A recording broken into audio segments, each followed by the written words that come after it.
খাবার খেতে বসে কন্ট্রোল থাকে না, অনেক খাবার একসঙ্গে খেয়ে নেন।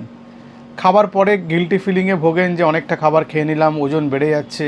ডাক্তারবাবু তো বলেছেন ওজন কমাতে, কারণ আপনার হয় ব্লাড প্রেশারের প্রবলেম আছে, হয় ডায়াবেটিসের প্রবলেম আছে, না হয় আপনার কোলেস্টেরলের প্রবলেম আছে, বা স্থূলতার প্রবলেম আছে, মোটা হয়ে গেছেন খুব।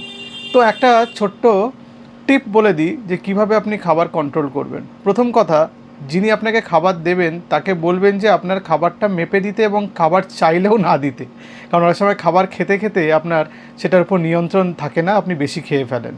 2 নম্বর, একটা নির্দিষ্ট কোনো বাটি বা কিছুতে সব কিছু পরিমাপ করে খান, সেটা তরকারি, ডাল, শাকসবজি হতে পারে, ভাত হতে পারে।